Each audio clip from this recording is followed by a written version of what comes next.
8:09. Y estamos de regreso, ya están con nosotros el doctor Lautaro Ojeda y el señor doctor Daniel Pontona. Los dos les hemos invitado, muchas gracias por acompañarnos, para tratar el tema de la inseguridad. Dice nuestro pan de cada día, asesinato del fiscal Carlos Carolis, enciende las alarmas nuevamente al problema y el incremento de esto de que antes no se hablaba, ¿no?, de un sicariato. Y hemos visto como preámbulo a esto una serie de conflictos que han ido bajando, sí, pero que no es que se han solucionado, que es el tema de las cárceles, y vemos cómo estas bandas organizadas son manejadas desde el interior de los recintos penitenciarios. Doctor Ojeda, bienvenido, buenos días. Muy buenos días. ¿Cómo reaccionamos frente a este asesinato a un fiscal? A ver, bueno, primero gracias por Bienvenido. la invitación y qué bien estar con Daniel, con quien realmente hemos tenido la oportunidad de, durante mucho tiempo, de trabajar sobre este tema, tanto académicamente como mediáticamente. Cuando me invitaron acá, y entre otras a este medio, me señalaron precisamente algo que es el escándalo más inmediato. Claro, lo de ayer nomás, diríamos. Claro. Entonces, lo primero, claro, que yo pienso es, caray, qué lástima de alguna manera, como todos vivimos en la inmediatez, todos vivimos en la coyuntura. Y nos preguntan algunos que estamos en esto, ¿qué dice sobre eso? Entonces, ¿qué decir? Bueno, primero hay que investigar, ¿será sicariato? ¿Será que...? Y eso es un proceso, lleva un proceso que la fiscalía tiene que hacer. La fiscalía, la propia policía está actuando, Policía. ¿no? Entonces, entrar en ese tema yo creo que es un defecto que tenemos en general. A partir de un acontecimiento tratamos de realmente descubrir o tomar medidas. Y entonces inmediatamente, ¿qué hay que hacer con ellos? Más armas, más represión, etcétera, etcétera. Pero ahí hay un elemento que es, o sea, la ciudadanía está actuando y se encuentra con un fiscal muerto. Los medios tenemos un poco que reaccionar frente a eso. De acuerdo. Y tenemos que, en virtud de ese hecho, decir, oiga, ustedes que investigan desde la academia, algo más está pasando que no está mirando quienes deben tener la responsabilidad. Perfecto. Entonces, bueno, para empezar, digamos, desde este caso ya a la institución, ¿qué está pasando con la justicia? ¿Qué está pasando con la fiscalía? ¿No es cierto? Hay que ver que todo el montaje que quedó instalado realmente de jueces, eso de que hay que meter la mano a la justicia, bueno, sigue ahí. Eso sigue ahí. Entonces, la Corte Nacional no quiere ser evaluada. Pero evidente. Hicieron una argumentación ahí. ¿Sí? Así es. Y los fiscales están ahí. Entonces, salir de eso no es tan sencillo, porque hay un procedimiento, porque hay leyes, ¿no es cierto? Y porque hay personajes realmente ahí nefastos, ¿no? Y que continuamente encontramos realmente cosas que ya, no sé, ya nos llaman la atención, ¿no es cierto? No hay una confianza en la justicia. A pesar de los esfuerzos, yo no sé si suficientes para cambiar esa situación, creo que la situación es muy grave. Con estos dos jueces precisamente que están tan cuestionados, ¿no es cierto? Dos jueces nacionales eliminando una prisión preventiva y con alertas de que se pueden ir. Es más impresionante, el comandante de la policía tiene que decir, cuidado, cuidado, ya se va a escapar, no, ya advierte, o sea, es un mundo tenebroso, es un mundo que la infiltración de varios... Es una sociedad infiltrada y nos paralizan a través de todo esto. Y yo creo que se están pronunciando o profundizando temas como la impunidad, temas como la ausencia de confianza institucional, como el que hay que actuar por propia mano, ¿no? Hay que defenderse uno mismo porque no confío en las instituciones, a pesar de que la institución, creo que hay que salvar ahí, las instituciones están haciendo esfuerzos. Un esfuerzo para esto. Así es, la policía, las Fuerzas Armadas, un ejemplo último, digamos, de la policía, lo de Buenos Aires, yo creo que eso hay que felicitar realmente, que en la primera etapa. En etapa de desalojo no ha habido realmente una violencia manifiesta. Logrado, sí. Es decir, yo creo que 6.000 personas que se han desalojado ahí sin que hayan heridos y muertos, fuera de los que encuentran que estaban ahí. Ya estaban muertos. Estaban muertos. Yo creo que eso es un meritorio realmente, ¿no es cierto? O sea, hay un esfuerzo, pero insuficiente. Ahora, ¿insuficiente por qué? Por desconocimiento, por falta de legislación, por falta de apoyo político, creo que todo eso está ahí. A ver, en cuanto a conocimiento, regresemos al caso de Buenos Aires. Se advierte con la debida antelación, ¿no es cierto?, lo que estaba sucediendo. ¿Por qué no actuaron? Y cuando actúan, empiezan actuando, bueno, ya hemos dicho... Con éxito. Con éxito, digamos, ¿no?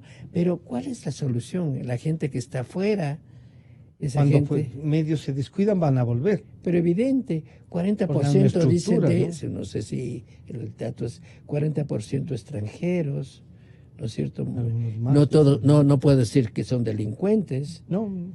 Son gente que está... Hay una opción de trabajo. Pero evidente. Entonces, ahí, ¿qué hay? Hay un plan, hay una propuesta, eso en el ámbito local, pero en el ámbito nacional, a ver, hay dos esfuerzos grandes en términos de planificación que conocemos actualmente. Uno, hecho por el Gabinete de Seguridad del Ministerio de Defensa, ya lanzó su plan. Y hay un plan descoordinado, aunque dice que coordinará. Que sí, no, que sí, con el otro plan, que es el Plan de Seguridad Ciudadana Integral. Los dos previstos del 2019 al 2030.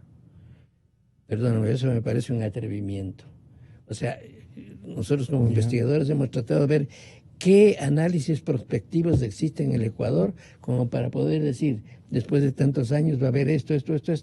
Realmente yo creo que ahora, estos dos descoordinados, y luego se están haciendo, con buena voluntad creo yo, consultas para ver cómo se va mejorando esos planes. En el caso del Ministerio de Defensa no, en el caso del Ministerio del Interior. Sí.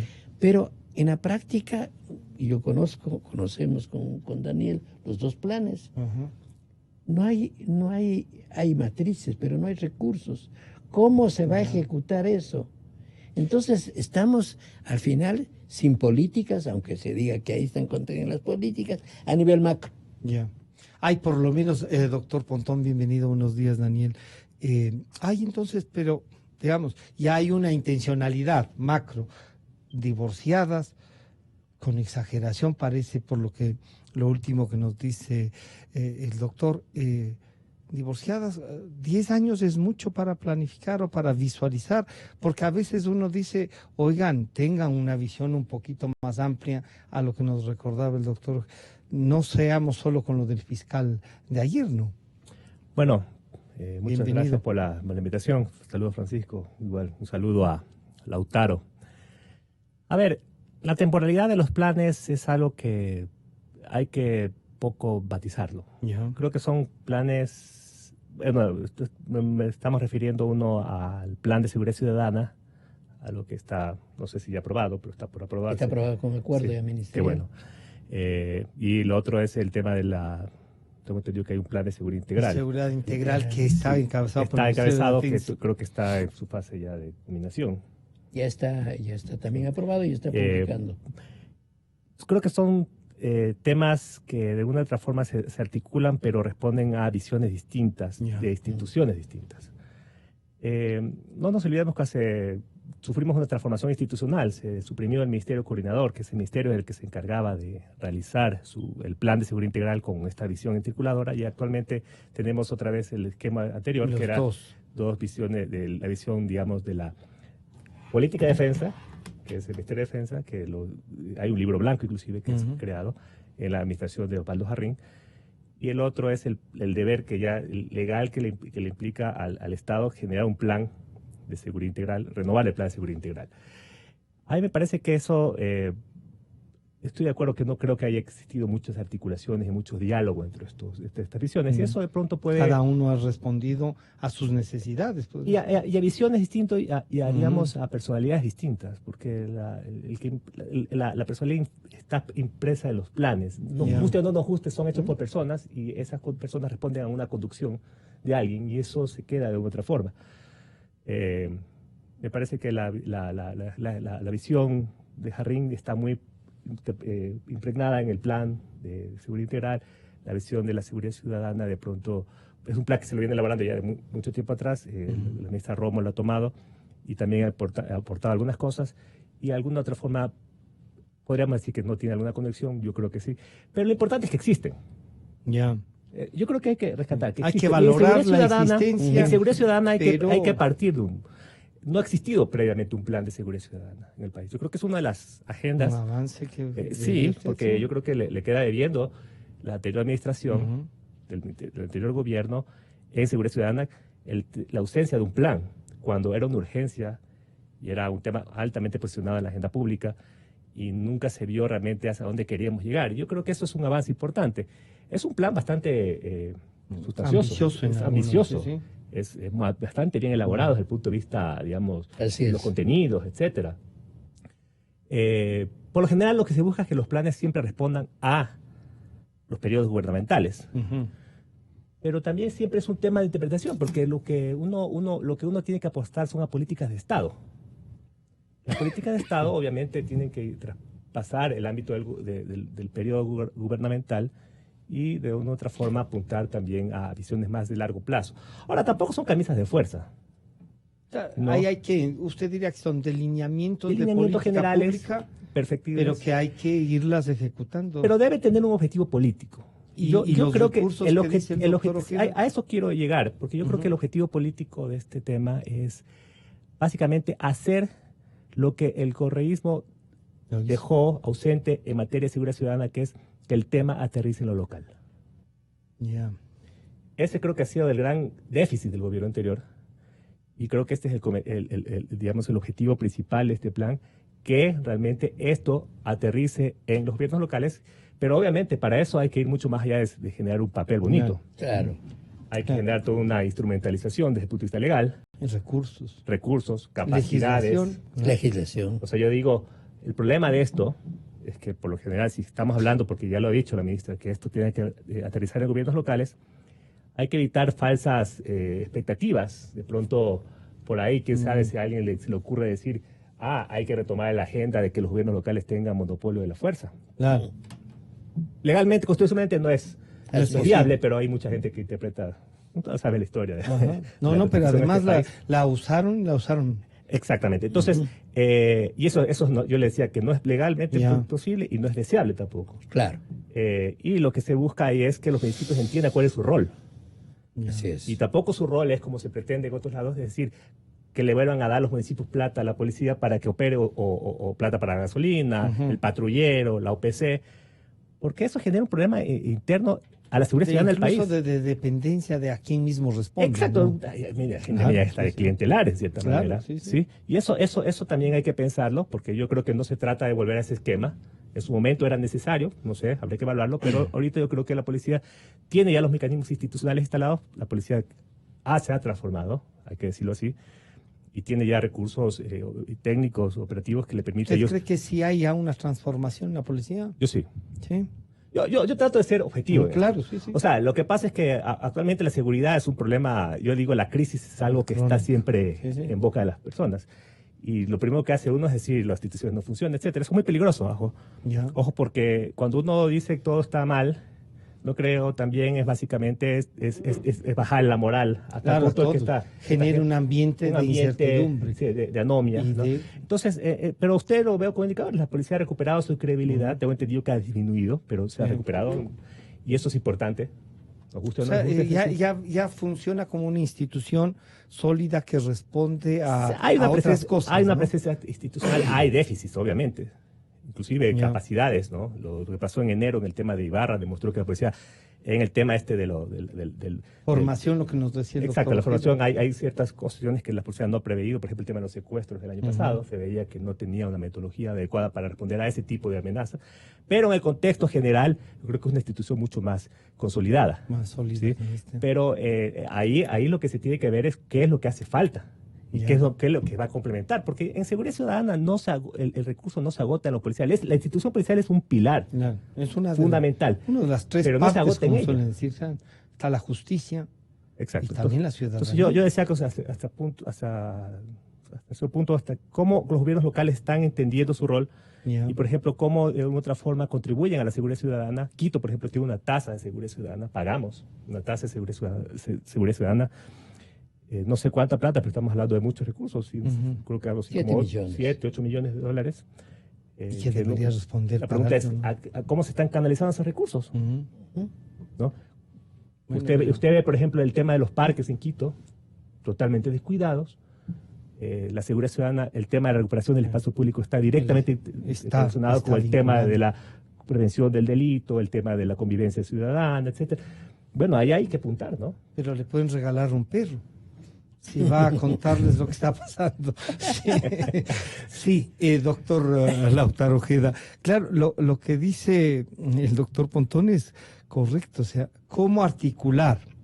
Pero y ahí cuando uno dice, ya están estos planes, intentemos irlos ubicando. Usted decía, es muy ambicioso a 10 años. Hagamos uno, y en este uno ubiquemos cuál es el marco legislativo que hay que enfrentar, si la institucionalidad de la policía ha crecido, como coincido también con lo que dice el doctor Pontón, sí, se ha ido fortaleciendo. Parecería que sacarle de tránsito ha sido una, digamos, sí, tenían razón de sacarle. ¿O usted cree que quitaron esa parte de circulación y que ayudaba para criterio de otros a la seguridad? A ver, quisiera, bueno, hay puntos importantes que ha destacado, que se acaban de destacar. Empezar por la cuestión de la institucionalidad. Estoy de acuerdo con Daniel. Creo que el intento de desinstitucionalizar Fuerzas Armadas por parte del gobierno anterior realmente no logró. Le debilitó, pero no le desinstitucionalizó. En el caso de la policía, quizá más cercano, pero ha logrado realmente recobrar, institucionalizarse. Alguien puede decir no lo suficiente, siempre es eso, ¿no es cierto? Entonces yo creo que ahí tenemos dos elementos fundamentales. Estoy de acuerdo con que es peligroso decir este país está desinstitucionalizado en general. No, cuidado con las generalizaciones. No, ahí tenemos dos instituciones que realmente merecen respeto y hay que respaldar ahora a dónde van, qué papel están jugando y qué orientación tiene cada una. Eso es otra cosa. Entonces, yo quiero insistir por mi trayectoria en planificación, en esto de los planes realmente de largo plazo. En la historia de la planificación ecuatoriana hay un solo plan decenal. Hay un plan decenal, ¿no? En el tiempo de la Junta de Planificación. Fue evaluado. Imposible realmente. O sea, de lo que yo conozco en general en el mundo, los planes de largo plazo realmente... Sobre todo en seguridad ciudadana. En general. Y cuando uno dice planifiquen más para que, más allá de quien gobierne, se puede ejecutar una política pública. O sea, teóricamente es correcto decir, no hay que hacer solamente políticas gubernamentales, sino políticas estatales. Son la condición actual, la incertidumbre, los elementos realmente para poder proyectar. Veamos a nivel mundial qué pasa con Estados Unidos, qué pasa con China, qué pasa con la Unión Europea. Una geopolítica que es distinta a la nuestra. Pero evidente. Entonces yo creo, bueno, pero eso es un punto. Ahora, el otro tema creo que es muy importante es la cuestión del papel de los gobiernos locales. En la Constitución actual realmente la competencia exclusiva sobre el tema de la seguridad la tiene el Estado. Antes de esta Constitución, tenía la competencia compartida, algunas facultades, atribuciones y más, los gobiernos locales. Hoy se les pide que hagan planes locales, Planes locales, ¿con qué? ¿Con qué recursos tiene que...? Una tasa. Sí, multipliquen las Ya. tasas. Multipliquen, que fue una experiencia, una idea muy interesante, realmente, desgraciadamente no evaluada y no supervisada. Entonces, creo que ahí es necesario repensar desde el punto de vista legal qué papel juegan o deben jugar los gobiernos locales para que puedan disponer, además, de Quiero recursos. traer un tema. Hay varios municipios que han replicado la experiencia de Quito. Sí, hay 3 o 4. Cuenca, ¿no te digo? No, hay 3 o 4 realmente. En el caso de Cuenca, manejado por los bomberos. En el caso, o sea, realmente hay pero una más bien disputa. una dispersión. Y Más además allá una de- disputa interna de lo que yo conozco, digamos. En el caso de Quito, desgraciadamente, inicialmente comienza apoyando a la policía, después intenta tomar el sentido original, que era prevención y convivencia, Claro. no logra hacerlo, y luego pretende realmente distraerse, digamos, hacia otras áreas.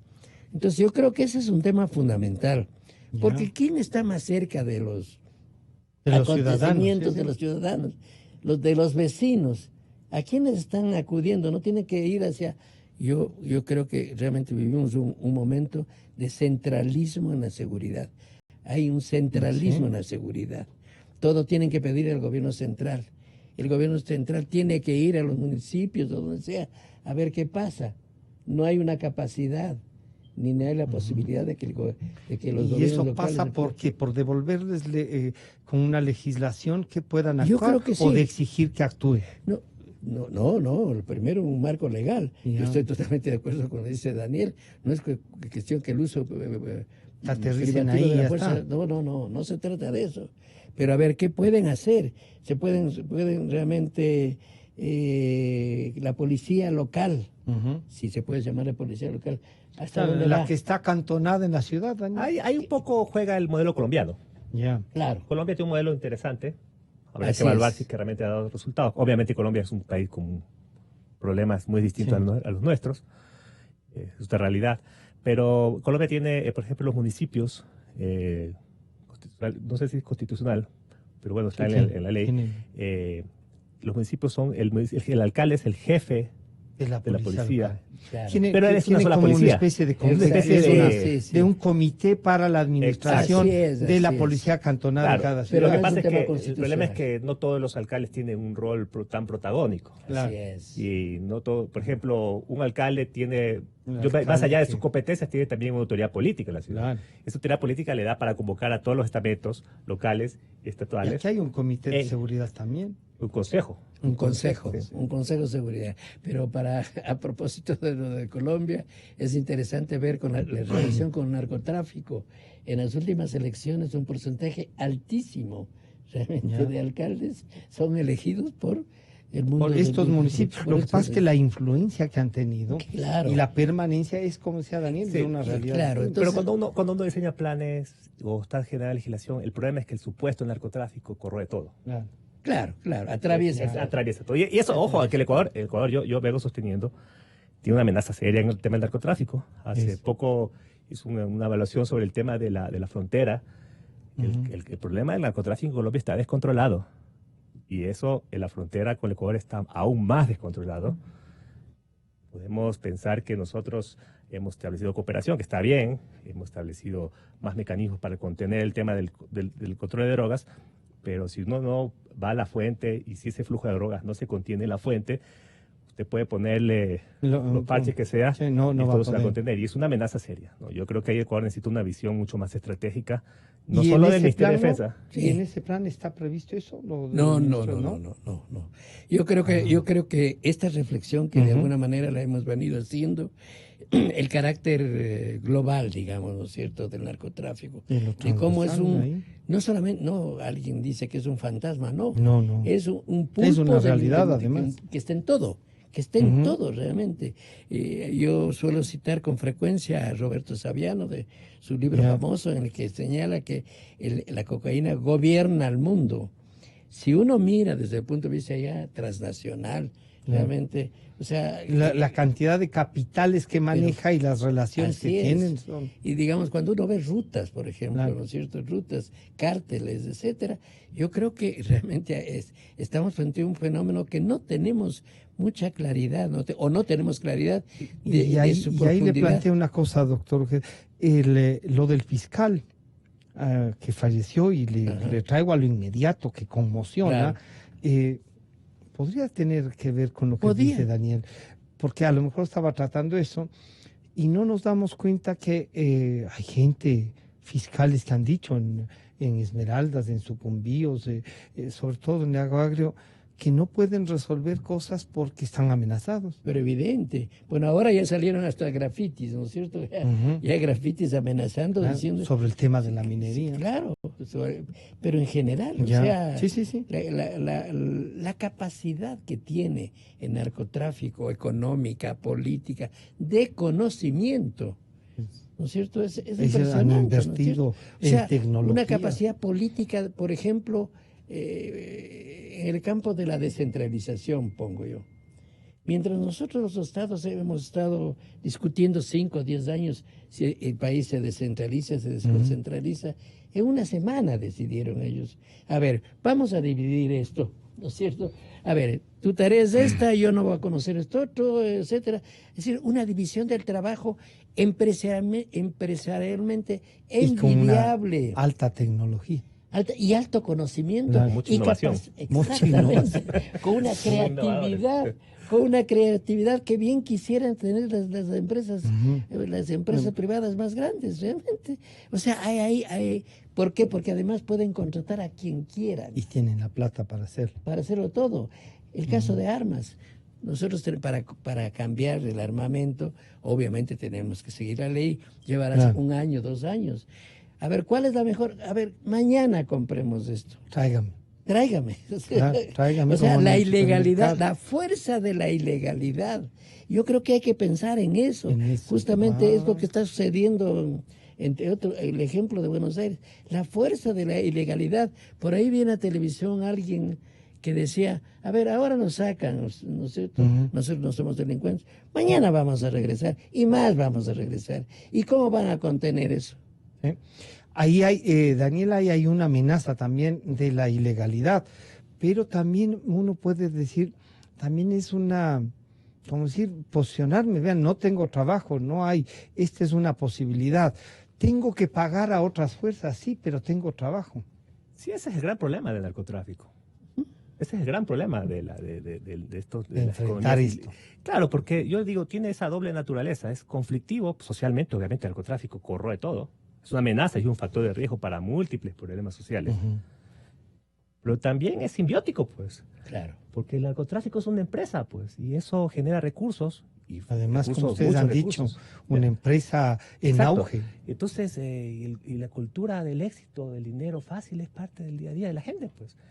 Es conflictivo, es simbiótico también porque a veces se presenta como una estrategia o alternativa al desarrollo en lo local, inclusive, ¿no? Es un tema peligroso.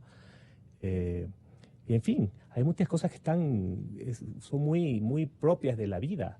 O sea, si usted le quita el problema de la ilegalidad al narcotráfico, se da cuenta que lo que se está viendo es una sociedad como tal. Ese es el problema del narcotráfico. Por eso es que en Latinoamérica... Es un espejo en el que se mira... Es un espejo distorsionado, pero al final es un espejo. Sí. ¿Cómo le vuelvo yo? Hay un autor, un autor que es súper interesante, Omar Rincón. Claro. Que decía, todos tenemos un narco dentro. Es un texto, no habla a favor del narcotráfico, ojo, lo que pasa es que el título es sugerente. Pero es donde básicamente es una radiografía de la sociedad colombiana y latinoamericana alrededor de la narcocultura. Es un tema supremamente interesante. Claro, en el que los medios, libro que dice plomo o plata. Claro, en el que los medios además y las grandes empresas como Netflix y más explotan y les va muy bien con eso. Las 10 películas más exitosas en este campo realmente tienen que ver con narcos. Y vaya a ver quiénes vemos. Unos por interés científico, ¿no es cierto? Otros por morbo o lo que sea, ¿no es cierto? Algunos hasta para aprender debe ser. Pero obviamente yo creo que es una escuela realmente de inteligencia, de estrategia, etcétera. Pero junto con eso, digo, a propósito de de la capacidad que tiene, ¿no? Creo que un tema que no hemos profundizado es el tema de los delincuentes de cuello blanco. O sea, la impunidad.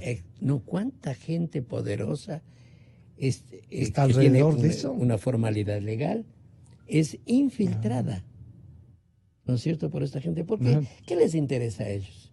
Lavar su dinero. Claro, y lavarlo tener legalmente, presencia, claro. pues, o sea, lavarlo, legitimarlo desde el punto de vista legal. Entonces, eso no está estudiado. Yo me he metido a trabajar un poco eso, incluso publicado artículos sobre los delitos de cuello blanco, y realmente casi no hay nada sobre eso. Bueno, estamos viendo ahora que salen los listados de quienes y los empresarios que están, si no hemos sabido, no hemos visto, y constan en el listado con la plata y cuánto han dado además. Así es. Esto en el caso de la COIM, del aporte, perdón. Sí. El aporte. El aporte, pero ya en cuanto el ya aporte voluntario, está como la renuncia voluntaria. ¿Sí? Exactamente. Entonces, pero ya en cuanto ya a involucrarse en los grandes negocios de lavado, de industria, etc. Dos ejemplos solamente quiero poner. En el caso de, bueno, esto es Saviano. Saviano afirma que una de las más grandes mafias italianas tiene un presupuesto superior al presupuesto de Italia. De todo el Estado italiano. De todo el Estado. Que hay industrias, como la de cemento, por ejemplo, que dependen del otro a nivel mundial, ¿no es cierto? Que hay industrias de moda, ¿cierto? De la moda.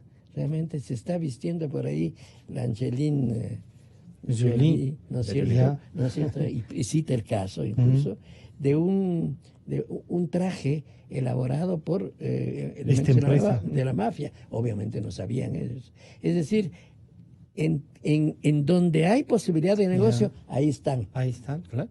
Tienen que invertir y hacer algo. Daniel, esta inseguridad entonces pasa, esta sensación, y en unos casos, como usted decía, nuestros parques, nuestras carreteras están, pero además se maneja desde los centros penitenciarios, tienen acceso a teléfonos, tienen de todo. Si es tema del narcotráfico, si es de delincuencia organizada, entonces, claro, ¿cómo enfrentar esta inseguridad y cómo organizarnos desde la ciudadanía también? Sí, yo creo que el tema de penitenciarios no se ha tratado ahorita, pero creo que es un tema que está en el centro del debate actualmente, y porque realmente se ha detonado una serie de crisis que yo creo que en cierta manera nos pone a pensar hasta qué punto el Estado tiene control sobre ese tipo de centros. Yo creo que el problema de ahí es hay una crisis del control. Pero yo quiero separar, porque también la gente que ha investigado el tema penitenciario se dice, bueno, esos temas los venimos arrastrando años, y es verdad. El problema es que las cárceles ahorita están sobrepobladas y con una población que nunca hemos tenido. Y eso, el número importa en este tema. Y en cierta manera es una respuesta, es una crisis. La crisis actual es una respuesta a una política que se tomó en el 2011 de creer que el problema de la seguridad se lo resuelve eminentemente con mano dura, ¿no? Con la cárcel. Claro. Y claro, eso está con construcciones. Claro, y sin una política adecuada penitenciaria, además, o de rehabilitación social, creemos que construyendo cárceles grandotas, con muros más grandes, se resolvía el problema. Y lo que hicimos es ponerle un dique al asunto, y varios años después lo estalla, ¿no? Y le ha estallado al gobierno con problemas muy, muy graves, vidas humanas, ¿no? Que están en juego. Entonces, hay otros elementos que podríamos analizarlo, pero creo que también, que también contribuyen al asunto. Pero, obviamente, la cárcel ahorita es un termómetro de la delincuencia. Yo por ejemplo, el tema yo sé que hay que investigar, no quiero anticiparme, pero una hipótesis enorme se abre alrededor de la muerte del fiscal. El fiscal Carolis. La relación entre narcotráfico, cárcel, justicia. Ahí hay un tema que... Bueno, no hay que olvidar que la exdirectora de la cárcel fue asesinada desde una orden desde la penitenciaría por temas de... No es una cosa como decía. El problema es que usted al crear megacárceles crea megabandas. Así es. Y la experiencia que tenemos es Brasil. Déjeme, por favor. Se me viene a la mente este momento una cosa así tremenda. A propósito de Maduro. Bueno, amenaza con sacar a los 40.000. 43.000 delincuentes van a defender la libertad. van a defender la democracia. Pero O sea, además de la cosa algunos, más aberrante que algunos realmente... sostenían, y les pongo ese elemento también para que ustedes lo analicen, que ya, que era una, que en Cuba se hizo lo mismo, que es una estrategia, y que ya Venezuela, el gobierno venezolano, habría sacado algunos de las cárceles y envió a los países donde los venezolanos estaban viniendo, ¿no? Claro, Sí. es un pretexto más para que Trump endurezca, cierre, ¿no es cierto? Cierre y trate de cerrar. Pero esto me parece de las cosas más, más increíbles, ¿no es cierto? Además, ellos van a defender la democracia, van a defender armados, la institución. Imagínense lo que es armar más a esta gente. Pero bueno, esto es... Yo creo que a propósito de las cárceles, creo que realmente no seguimos viéndolo, o se ha seguido viendo como un tema coyuntural, cuando es un tema estructural. Pero ¿hasta cuándo damos? ¿En los planes deberíamos decir algo de eso o no? En el plan no, de seguridad, no sea penitenciario, no se trata. Yo creo que hay una ausencia histórica del país respecto a una política. Totalmente. Una política penitenciaria que responda a una política criminal. El problema es que la política criminal tampoco es una competencia solamente de un estamento. Así es. Es representante de una serie es una política de Estado que debe estar presente desde el ámbito de la justicia, la policía. Se quejan sobre todo la justicia. Sí, exacto. Entonces, ahí yo lo que creo es que no existe una orientación. Y el problema es que esa política a veces no da votos. Hay que tomarla con la seriedad posible, porque a veces también el tema de seguridad también genera algunos votitos y la gente cree que eso es lo que importa y lo que hacen es a veces agravar los problemas. Me refiero muchas veces al uso del castigo como una forma de enmendar y de rehabilitar. Y rehabilitar, claro. Pero también generar algún tipo de feedback político. Y hay una cosa que le planteo, Lautaro, sería... De alguna manera hay que descongestionar las cárceles, no será sacando a los más peligrosos. Y algunos dicen, oigan, no son tan peligrosos los que han llevado millones de dólares, esos podrían estar en las cárceles, en las casas, digamos, ¿sí? Claro, la tendencia, por ejemplo, ahora, todas estas denuncias de cuadernos, apuntes y más, ¿no es cierto?, llevan a identificar a un montón de gente, incluso al sacerdote, ¿no es cierto?, debe ir a la cárcel. O sea, esa tendencia de que todo esto, el hacinamiento del 40%, a ver, ¿cómo solucionar? Por ahí los 25 millones creo que son extraordinarios, ¿no sé si van a dedicarse también a hacer nuevas ampliaciones y más. ¿Será ese el camino? El camino de la recreación, el camino de la formación, el camino... Realmente la cárcel rehabilita. No, en el caso nuestro, es una escuela. Lo que ve es que da una especialidad. Claro. Sí, el problema es que usted tiene 50 y pico % de la población penitenciaria y que los números lo respaldan uno, es por delitos de drogas o delitos de robos. Así es. O delitos contra la propiedad, muchos de ellos robos menores inclusive. Y ahí yo no sé si que es necesario descongestionar. Aparte que es muy complicado decir, voy a sacar 5.000 personas a la calle. Imagínense lo que sería esto. Pero la pregunta es, ¿qué voy a hacer aquí a futuro? O sea, si vamos a seguir con esto, la solución es más cárceles. Y estas ideas de que, bueno, si hay que cumplir una pena por el delito cometido, se puede hacer a través de otras cosas, o sea, ahí vendrá unas alternativas. El mismo sistema penal, el sistema del COIP lo establece, hay medidas sustitutivas, hay otro tipo de políticas sociales que se puedan hacer, trabajo comunitario, bueno, la gente no le faltaría ideas, pero no solo pensar porque yo soy bueno con los delincuentes, porque ese es el error. Uno cree que haciendo eso es que está a favor de la delincuencia, perdón, o sea, qué visión más miope y a veces más salida de la realidad. A veces un problema es que si yo meto a una persona... Los delincuentes tienen más garantías que los que no han delinquido. Si yo meto a una persona que se robó $1.000 o un celular, una computadora de $1.000, lo termino metiendo preso, no sé el tiempo que vaya, un año, no sé. Imagínese lo que le cuesta al Estado mantener a esa persona, el drama social que se hace con la familia, esa persona deja de tener Pero ahí empleo. viene el tema, Daniel, que dice, si no es más de 600, no hay delito casi. Sí, bueno, eso fue un tema que generó mucha controversia, pero también el asunto era cómo de otra forma nosotros resolvemos eso con otro tipo de medidas.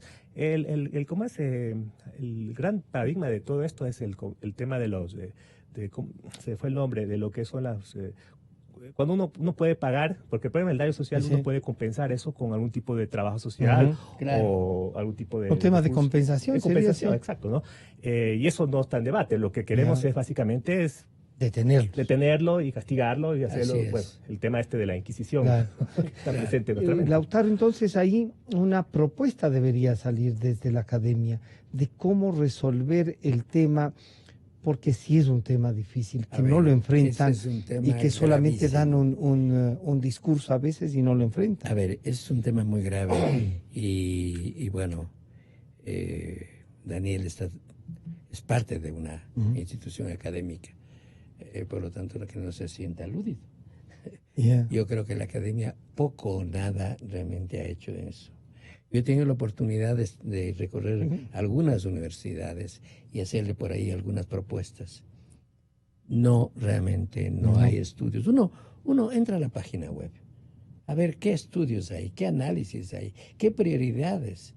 Ha habido por ahí, entiendo, últimamente algunos concursos incluso para elaborar planes de investigación. Esa no es una prioridad. O sea, tampoco el gobierno. Es decir, en términos de diagnóstico, lo que hay son datos. Hay una datología y sobre esa datología es que realmente se elaboran diagnósticos.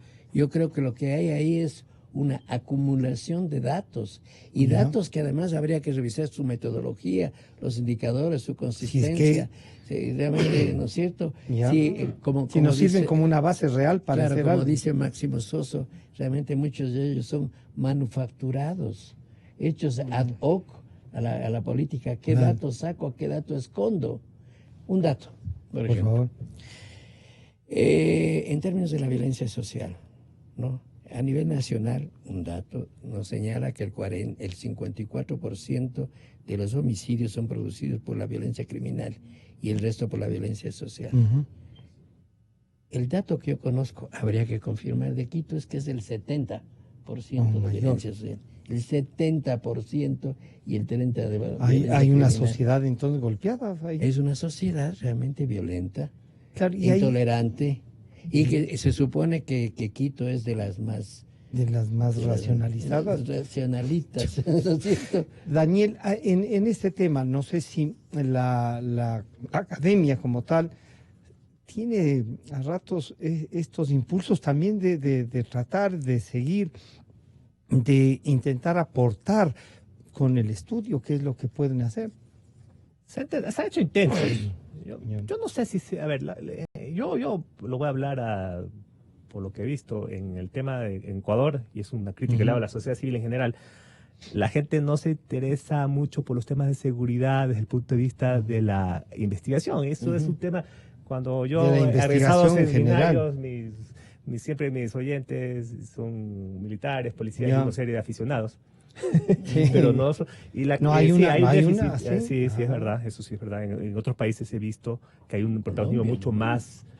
Colombia tiene una gente que produce la cosas academia en Colombia es porque no es el problema de una persona, esto es un tema de un colectivo de personas que estén realmente aportando investigación, porque hay tantos problemas. Personalmente estamos haciendo investigaciones sobre el tema de evaluar por qué en Ecuador se han reducido los homicidios, una investigación que pronto será divulgada, pero es un tema, ¿no? Ahora hay múltiples temas que deben ser. Un poco yo creo que ahí debe jugar la capacidad de un poco del mismo municipio, de un poco fomentar eso. Y hay que trabajar entonces para preparar a los municipios con eso. Apoyos a la investigación académica, no quiero decir una institución, de varias instituciones, motivar, formar gente en este tema, porque no solo se agota en el ámbito policial. Claro. ¿Sí? La policía tiene sus preguntas, sus motivaciones, pero hay que ver el tema en un espectro más alto, ¿no?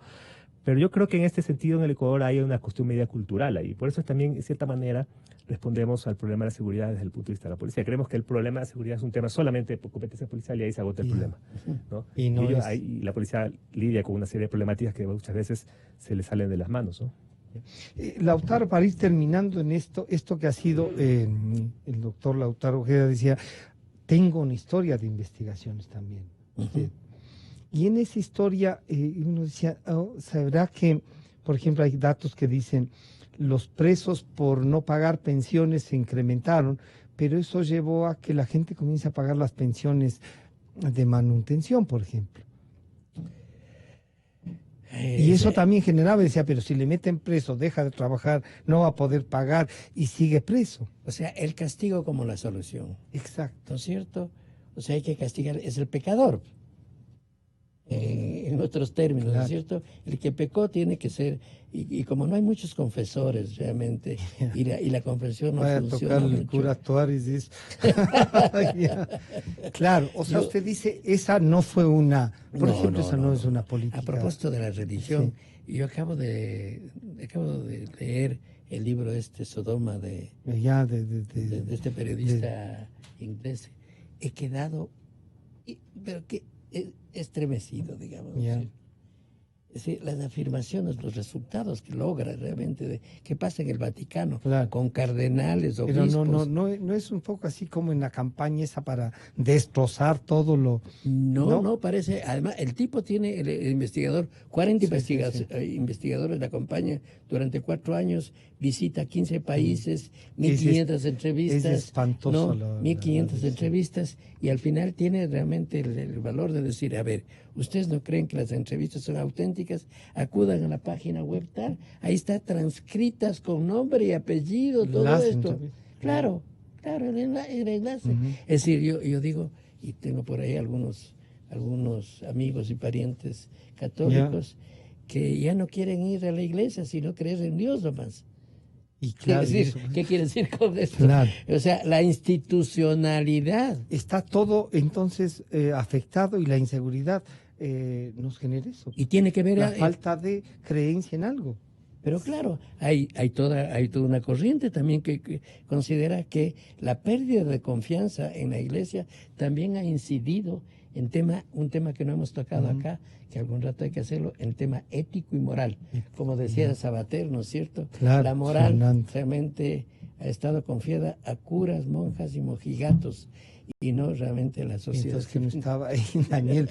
¿En qué creemos? Podrían preguntarnos. Oigan, ¿en qué creemos lo que no creen, como dicen? Los que nos pueden llamar y decir, oigan, bueno, pero entonces esto, cierren la puerta y el último apague la luz. Entonces, se ha estudiado culturalmente ese tema a nivel antropológico inclusive.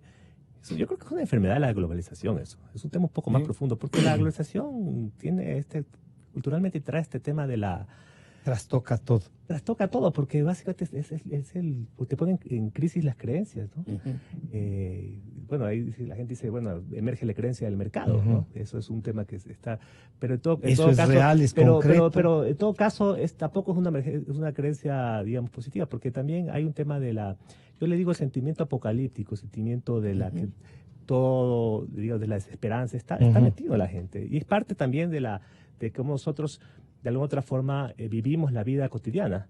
O sea, el problema, el indicador más claro de eso que se tiene es el tema del suicidio. ¿Por qué en los países más desarrollados la gente se suicida más?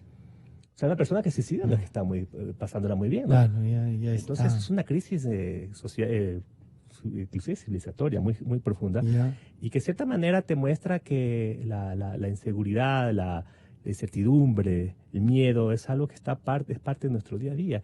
Y la gente también de alguna otra forma se interactúa y se comunica alrededor de ello, ¿no? Entonces, frente a eso convive la política de seguridad. Y ahí tiene que, ahí podría ayudarnos ahí donde hay que destrabar. pensar distinto el tema, de una forma mucho más allá del simplemente tema de control policial. Está bien, no digo que no, pero el problema es que nosotros, la forma de resolver esos problemas se pone mucho en boga nuestros sentidos, nuestras vísceras. Entonces creemos que con esta forma de resolver, generando, infligiendo dolor, castigo, es una especie de ritual, ¿no? Claro. De pronto la crisis de la iglesia está relacionada con esto que te estoy diciendo. Sí, puede ser. Hay dos pequeños puntitos que quisiera... Yo quisiera para terminar, que nos planteen esos dos puntos y hacia cómo dar unos primeros pasos para que la ciudadanía comience también con esta sensación de inseguridad. ¿Qué habría que hacer? Porque también esto va no solo por las vísceras, sino también que sienten, ¿no? por favor. A ver, Lautaro. dos temas que creo que vale la pena señalar. Estoy también, esto no es para decir que tengo tiempo para leer. Ya. Sí, Sí, eso también. de ser sociólogo vago es una ventaja, ¿no es cierto? Y pues, más todavía ser jubilado. Ah, vago y pagado. Pagado. Encima de eso. Acabo de leer un libro de Bauman, La maldad líquida. Donde todo se disuelve, todo se pierde. O sea, ya entra la maldad como una categoría disolvente, digamos, o se disuelve. Yo creo que eso es un tema que hay que tratarlo profundamente. Sí. Y Bauman en eso ha sido la cultura de la... Lo líquido, el autor hidráulico. Claro. Y el otro tema creo que es esto de atribuirle al asunto patológico. ¿No es cierto?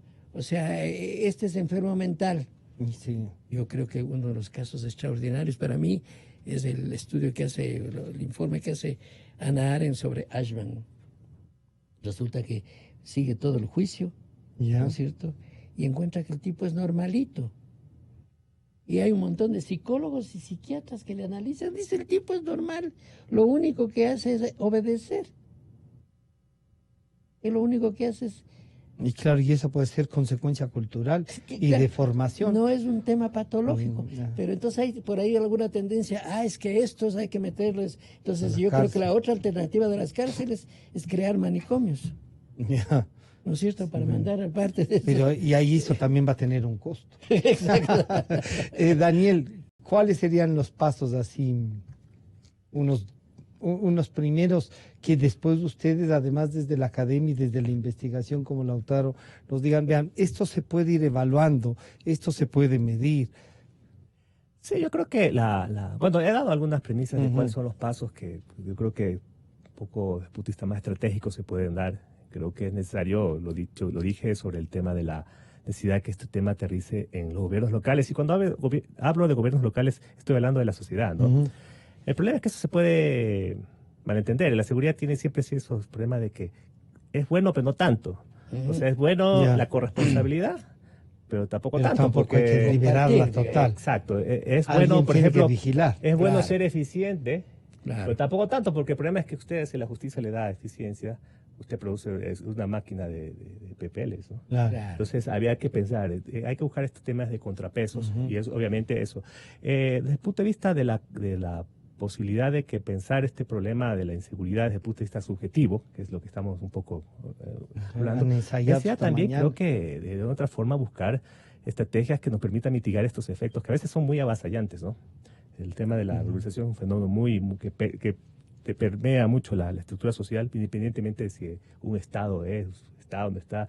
Pero de cierta manera la respuesta de la política pública es un poco a fortalecer estrategias de que aupen la convivencia, recuperar el tejido social, es lo que realmente se requiere. Y desde el punto de vista, yo creo, institucional, me parece que la respuesta del Estado en este sentido es más institucionalidad. Y el legado que tenemos ahorita, por lo tanto, es el tema penitenciario. Ahí creo que hay no están muy bien hechos los deberes y hay que mejorarlos. El tema de la justicia, el tema de la impunidad es algo que es importante y sobre todo un asunto que está atravesando mucho, que es el tema de la corrupción, ¿no? Claro. La corrupción sí es cuando uno hace más de una entrevista en otro medio donde decíamos, uno siempre parte del supuesto de que el Estado funciona. Claro. Pero si cuando uno mete la variable de corrupción dice, bueno, ahí sí claro, esto meten la mano en la justicia y resulta que la dañaron peor. Pero la comprometieron, claro. ¿No? Pero yo creo que la corrupción es similar a lo que pasa con la droga. Penetra por todos lados, pero además es envidiable para alguna gente. Porque además hay gente interesante, importante, ¿no es cierto? Ligada con éxito, ligada al poder. ¿Y por qué no yo? Claro. Sí, además no les pasa nada. No nos pasa nada. Y la impunidad y el reparto es entre la utilidad, no es, no le afecta al país. La impunidad y por otro dato, la no denuncia. En Quito, que es el dato, el 78% no denuncia. Por lo tanto, ni siquiera entra dentro del sistema judicial, simplemente no existe, porque lo que no denuncia no existe. Yo les quiero comprometer para analizar uno de los planes. Ojalá podamos comenzar con el de defensa y luego con el del Ministerio del Interior para ver cuál es y después ampliar. ¿No es cierto? A ver qué están pensando también los alcaldes electos, ¿no? De acuerdo. Los que ya están en funciones. Han estado con nosotros el señor doctor Lautaro Ojeda y el doctor Daniel Pontón, la seguridad. Nos estamos encontrando el día lunes. Muchas gracias a ustedes. Nacional y publicitario. Y bueno, señores, continúa el partido, avanza por el centro, mete el pelotazo largo por la banda, ¡qué peligro! Se viene el centro, cabezazo y 10 dólares. Con la nueva app, Mi Ahorro Cuenta de Banco del Pacífico, ahorras festejando cada gol de tu equipo, porque tú eliges cómo y cuánto ahorrar, haciendo lo que más te gusta y sin darte cuenta. Nueva app, Mi Ahorro Cuenta de Banco del Pacífico. Ahorra siendo tú. Extra Life. Discover Extra Life. Extra beneficios en moda y deportes para verte extra bien. Regístrate en www.discover.es/extra life.